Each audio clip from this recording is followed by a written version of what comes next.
Highbridge, a division of Recorded Books, presents Across the China Sea, a novel, by Gaute Heivoll, translated by Nadia Christensen, read by Alex Bloch.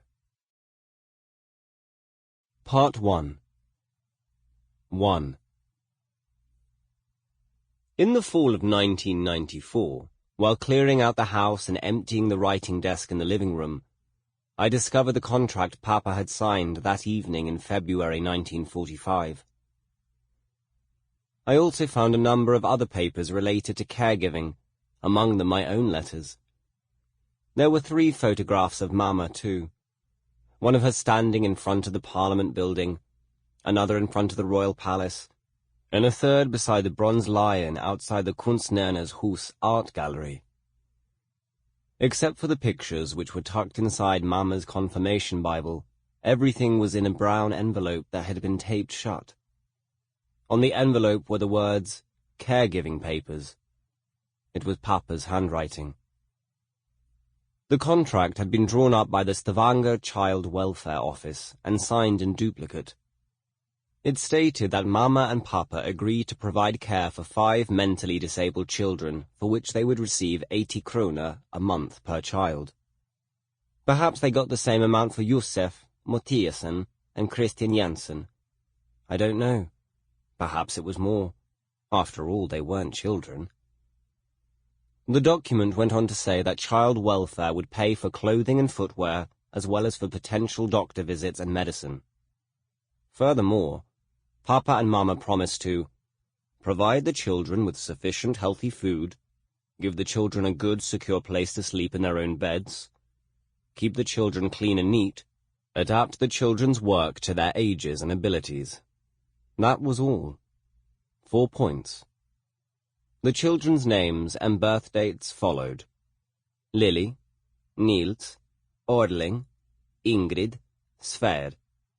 Sver was only 4 years old. There were 13 years between Sver and Lily. She was almost grown up. All had been baptized in St. Johannes Parish in Stavanger.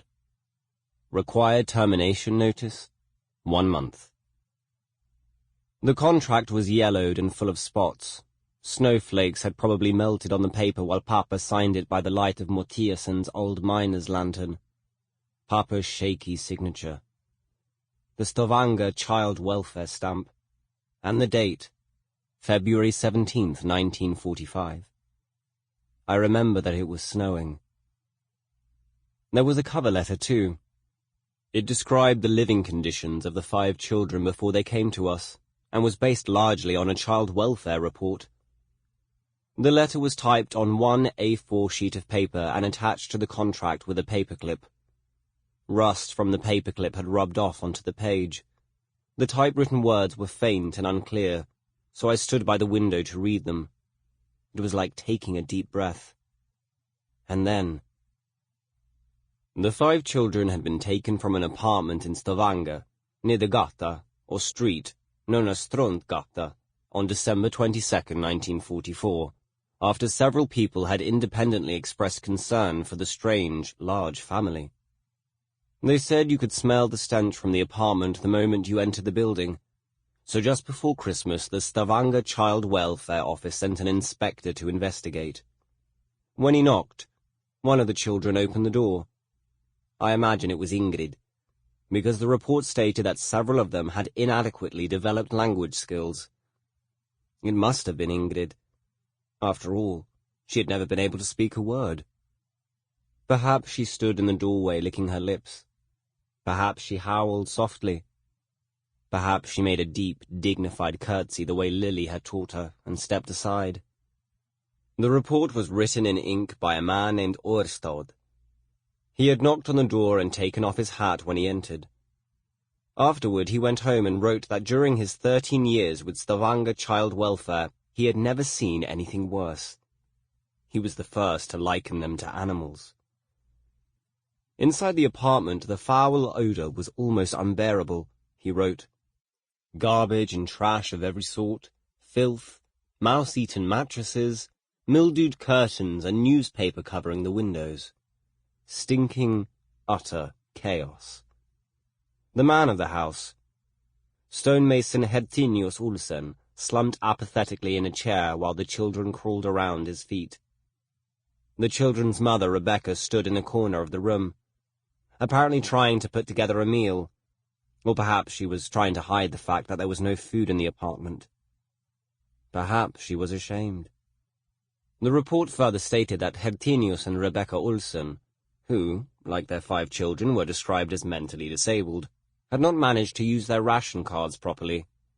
They were no longer capable of providing food, either for themselves or for their flock of children. By the time Årstad knocked on the door, they had given up. Årstad ended his report with these words: "The 7 live like animals, under the most ignoble conditions. The children are like animals with animal habits, and therefore it is recommended that child welfare intervene immediately in the case of this poor family." The children were taken away the following evening. The weather in Stavanger was calm, cold and clear. Darkness had fallen. The streets were decorated for Christmas. A few stars shone above the fjord, and there was a thin layer of ice on Lake Breiavannet. The 5 siblings were driven through the city to the Child Welfare Office located at 26 Nygata, not far from St. Petri Church. There they were lined up in a row and led through the corridors. They got washed and scrubbed and, at the end, deloused. They were given new clothes, which only partially fit them, but were better than the rags they had before. The 2 girls got their hair braided. The 3 boys got a haircut. No one protested. On Christmas Eve 1944, they sat for the first time at a table that had been set properly and were served a steaming hot Christmas meal at child welfare expense. Meanwhile, Rebecca and Hertinius Olsen sat alone in the miserable apartment near Strandgata without their 5 children. Suddenly there was silence all around them. No one pestered them for something to eat. No one crawled across the floor making animal-like sounds. Hertinius and Rebecca would never get their children back. I don't know how they reacted. Perhaps they protested. The report does not say. There proved to be no care facility in Rogaland County with the capacity to take in 5 mentally disabled siblings. It took until late January 1945 before a solution was found. The welfare office contacted care facilities up the coast all the way north to Bergen, along the fjords and inland across Rikfylke County. But that was before they were told about my parents, both trained as nurses, and about our house in a small parish in southern Norway, 40 kilometers from the coast. After that, everything moved quickly. The formalities were completed, a contract with 4 points covering all 5 children was worked out, and, as with the cover letter, everything fit on 1 page. I don't know what the 5 imagined when they were picked up one morning several weeks later. Maybe they had been told where they were going. Maybe not. Maybe someone told Lily. She was 17 years old and perhaps not even mentally disabled, just low IQ. From now on, she would be like a mother for the 4 other children. Maybe someone told her. Maybe she nodded and acted as if she understood. They had no luggage, no possessions, just the new clothes they were wearing. Lily gathered the siblings around her. The child welfare workers said goodbye, and then the 5 were led out to the street and into the black car waiting for them. Rain and sleet showers drifted across the leaden fjord, but when they came to the Jæren seashore, the weather cleared and they could see how the ocean curved at the horizon. They drove through Egersund and Flekkefjord, across the Kvinesheia uplands, and at the highest point they could have turned and caught a final glimpse of the sea in the distance. It was a trip of more than 200 kilometers. When they got to Mandal, it was already dark. They turned north and continued along the Mandalselva River. The weather grew colder, the snowbanks along the road became higher, and soon they were driving through dark forests. In the searching gleam of the headlights, the snow had a bluish glow. I remember the shimmering headlights that approached from the bottom of the hill, and the car that drove up and turned into the farmyard as I stood with Tone and Josef in the doorway of our house. I remember the moment the driver opened the back door, and the first to appear in the light was Lily. She was 8 years older than me, and I thought she was a grown woman. Her hair hung down her back in a long braid. She ducked her head and stepped out of the car into the snow. She looked like other women I knew, and in the glow of the old miner's lantern she was almost beautiful. She stood next to Mama, seeming shy and reserved. The two women were the same height. They looked at each other and shook hands, and Lily curtsied so deeply that her coat spread out on the snow. Then she turned and shouted something into the car, and the siblings got out, one after another. First Niels, then Arling, then Ingrid, and finally little Sverd. At the end they all stood in the snow. It was an odd group. They seemed strange and completely out of place. Niels, who was the second oldest, but taller than Lily, wore pants that hung loose at the waist, and he pulled them up with his hands in his pockets. He stood beside Mama, grinning, as if someone had just told him an improbable story and he'd almost understood the point. The three youngest children held on to each other. Sverre seemed frightened and clung to Ingrid, who clasped Arling's hand.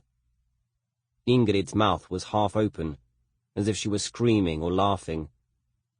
But she was doing neither. She was completely quiet. Arling's head wobbled as he kicked the snow with the tip of his shoe and stole a cautious sidelong glance at Papa. Papa was wearing a winter coat from his years at Dikemark, and an old beret. He leaned over the hood of the car and signed the contract on the warm surface.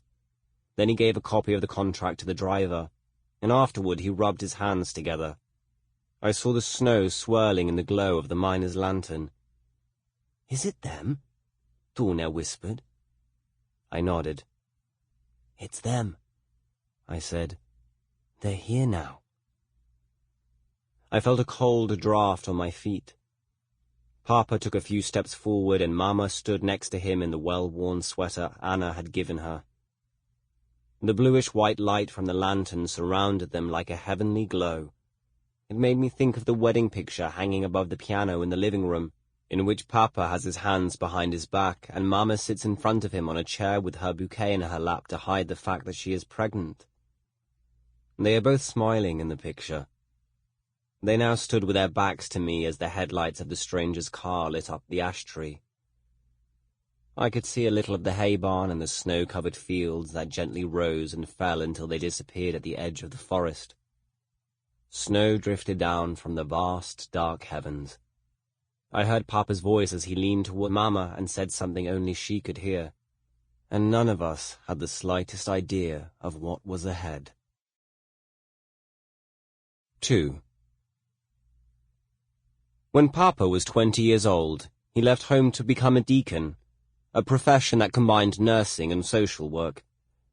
Early one morning he took the Arendal train on the long trip from Kristiansand to Oslo, where he went to the Diakonhjemmet hospital, which was northwest of the city centre at Steinerud, an old estate surrounded by fields, meadows, and oak forests. There he learned to care for patients in a Christ-like spirit of love, as they put it. He left home and became a deacon, and that was highly unusual. Hardly anyone left the parish, and certainly not to go to Oslo. If someone left, it was mostly for America, usually in order to earn money or to stay there forever, unless you came back because you had lost your sanity. Papa was at Steinerud for 6 months. Then he got a job at Dikemark Psychiatric Hospital, where he stayed for 11 years. For 11 years he worked with the insane and mentally disabled, and they were 11 good years. At Dikemark there were young boys who howled like wolves at night. There were people who could not walk, sit upright, hold a spoon, or speak. There were older men who believed they were emperors or military commanders, murderers or Christ on the cross. And then there was Eugen Olsen, who was sure that every building where he lived was on fire. Papa loved them all. Working with the insane and mentally disabled was what gave meaning to his life. He had left his rural parish and, for the time being, did not think of going back. The 11 years at Dikemark became the 11 happiest years of his life. I can hear him say it himself. That was when I felt alive. That was when he felt alive, and it was there at Dikemark he met Mama. After several years as a nurse at Ullevål Hospital, she had successfully applied for a position at Dikemark in the women's unit, which was separate from the men's unit but inside the same high fence. The units were reminiscent of venerable manor houses and had names like the Guest House, the Treatment House, the View, and the Castle. From a distance it looked like an old aristocratic estate with walking paths and a small park. Almost normal, aside from the fence. Living quarters for the staff were located some distance from the stately treatment units, and it was while walking to and from the night shift that Mama and Papa became acquainted. While they walked beside each other in the dark, she told him about her father, who was the custodian at the Foreign Ministry housing complex on Parkveien, just behind the Royal Palace in Oslo. It was winter. Moonlight sparkled on the icy snowbanks along the road, and she told him of one of her earliest memories. Uncle Josef standing in the middle of the room in the custodian apartment singing. They walked together to the staff apartments and lingered a while in the darkness before unlocking their respective doors. After the next night shift, they walked together again. It went on this way until one night Mama stopped at the darkest part of the road. No street light. No moon. No stars. Mama stood still, but Papa continued walking for a while before he discovered he was alone. He stopped, turned around and saw her like a dark shadow, a motionless form darker than the darkness itself. "Karin?" he said. She did not reply. He walked toward her, but she did not say anything. She just waited until he was very close, and then she put her arms around him.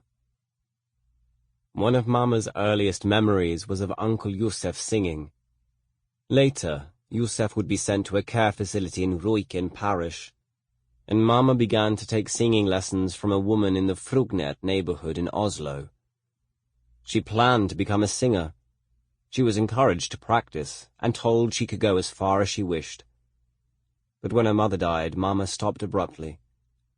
Instead, she became a nurse. I don't know what happened. It was as if she suddenly realized that singing had been the wrong track. Better to care for the sick than to sing, to work with the mentally and physically disabled rather than with impresarios. It was as if she suddenly understood. Perhaps it was Josef who got her to start singing.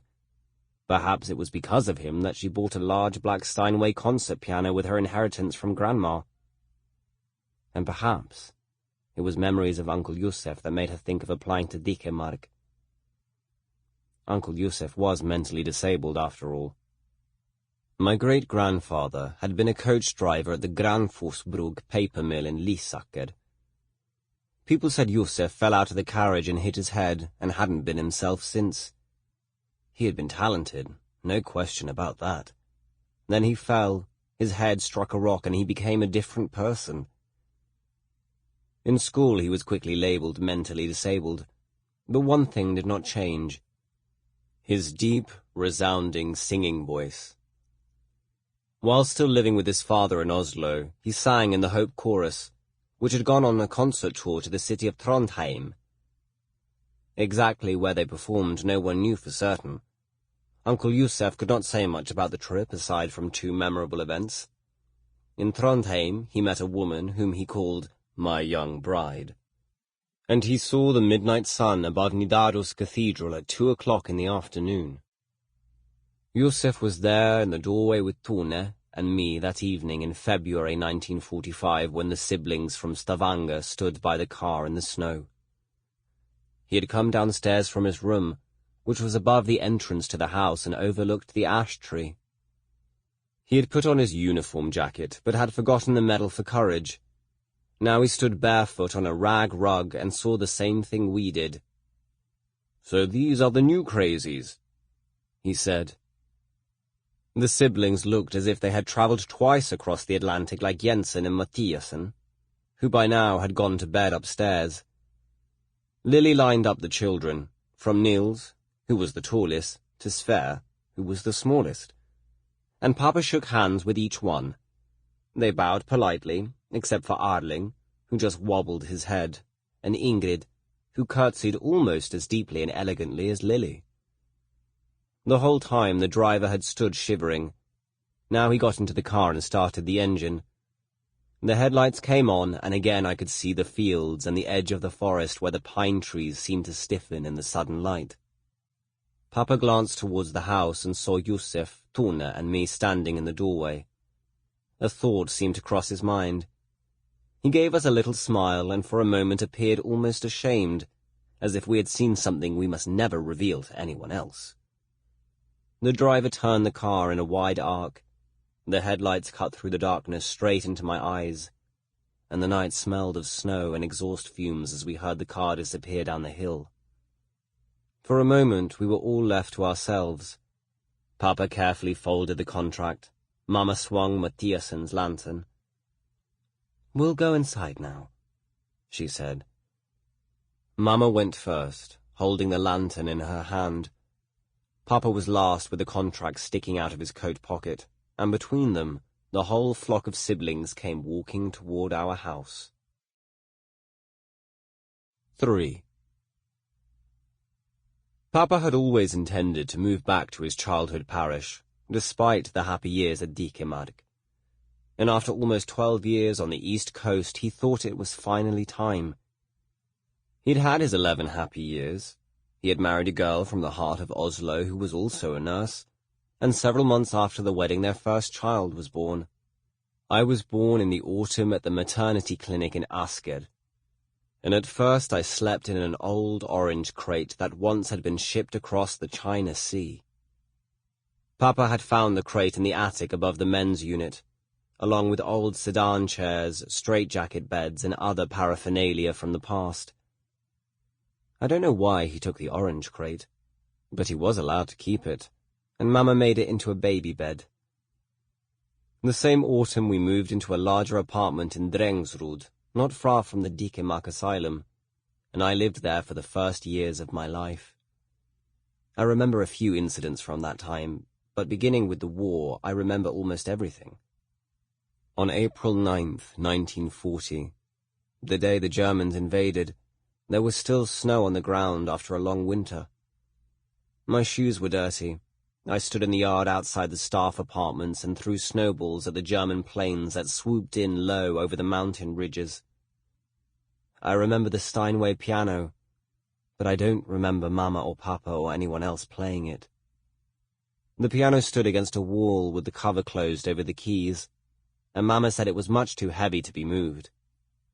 But it got carried down the stairs anyway, and stood in the yard covered with the tarpaulin when all our things were packed and we were ready to leave. Mama and Papa had made plans for our new life in the south of Norway. They would build a big house with many rooms and large windows. Sunlight would stream in from morning till evening. The steps leading upstairs would be wide and low so people didn't have to lift their legs very high. The kitchen would be spacious, with enough room to prepare food for many people. The house would be built to accommodate caring for patients, the mentally ill or disabled who needed assistance, and that way they could continue the Dikemark work in a Christ-like spirit of love. They would build their own little asylum in the midst of the parish where Papa was born and grew up, a place Mama had not yet seen. Just before the war, Papa took the train south several times. When he returned home, he brought long rolls of paper that covered the entire kitchen table when he spread them out. He explained everything, and Mama lifted me up so I could see too. The house would be in the middle of the parish, just 1 kilometer from the store and the Christian meeting house. An old, draughty house had once stood on the property. It had been Papa's childhood home, but had burned to the ground in the spring before the war. During the summer and fall, the new house was built on the ruins of the old one. The rooms were large and light, just as planned, with space for beds along the walls. The windows faced east and south and west. The steps leading upstairs were wide and low, just like the drawings. The doors had large handles, and could be locked only from the outside. And when everything was finished, the war broke out. The house was what they had imagined, what they had dreamed of, their own little Dikemark, with the same pine trees outside, but without a fence and without bars on the windows. Our new house lay at the edge of the forest, with gently rolling fields around it and a road that wound right through the farmyard and on to the neighboring farm where a childless couple, Hans and Anna, lived. Hans worked the farm and Anna was musically gifted, almost like Mama. She played the old reed organ in the church balcony for Sunday services, Papa told us. At the bottom of the road was the milk platform, where dairy trucks picked up full milk cans and dropped off empty ones. And from there the country road continued toward the store and the meeting house and the doctor's office, which also served as the public library. In the spring the road was muddy and rutted with deep wheel tracks, while in the summer dust from the road drifted sideways with the wind. Several hundred meters north of the house was a lake where you could go swimming. I already saw it in my mind. This is what the new world was like. Our own asylum in the midst of the forest, in the midst of the parish 40 kilometers from the coast. But without patience at the moment. At the moment there was just the Steinway piano, the young Hans clock Mama and Papa got as a wedding present, the old orange crate from the attic at Dikemark, and me. And there was Tone, who still lay in Mama's stomach. 4. I know the sun was shining the day we left, because I remember the way our shadows stretched across the yard and seemed to consider how far they dared to go with us. It was the middle of May. I'd seen long columns of German soldiers in town, and the trees were just beginning to turn green as we sat on the train headed toward Drammen. Through the window I saw the harbour, the huge cranes standing motionless in the shimmering heat, and the sea sparkling around the cargo boats along the pier. Some snow still remained on the hills west of the river. The train stopped with a jolt. People got on board, shoved suitcases onto the luggage racks, took off their coats and hung them on hooks by the windows. We continued farther inland, but when we got to Kungsberg, the bridge across the Loggen River had been blown up, so everyone had to get out and go on foot. Papa put me down onto the crushed rock, and we had to walk a long way along the tracks and then on the road, until finally we crossed the river below the demolished bridge. The water was flowing rapidly. Sunlight glittered like silver on its muddy surface. Mama held Papa's arm tightly and everyone could see she was pregnant. We waited on the other side of the river for a new train that would take us farther south. Mama sat down on the suitcase. Papa whistled softly to himself. And I thought about the new life waiting for us somewhere at the end of the train tracks. We rode through sparse pine forests and past marshlands still brown after the winter. White wooden houses, farmyards with mouldering mounds of snow, and small newly ploughed fields streamed past the window. I ran back and forth in the train, but each time it hurtled through a tunnel I curled up by Mama's feet and sat there until we were out in the light. Late in the evening we reached Kristiansand. I could smell the sea, and I saw that the ships along the pier were dark because of the wartime blackout. We stayed overnight at Hotel Bundeheimen, next to Berge Park. There were just 2 beds in the room, and I slept with Mama that night. It took me a long time to get to sleep. The mattress smelled strange. I heard the sounds of the city. Mama lay close behind me. I felt her large, warm stomach against my back, and her even breathing on my neck. The next day we continued by bus from the central square, where the cathedral spire had been shattered during the bombing in April. Sample complete. Ready to continue?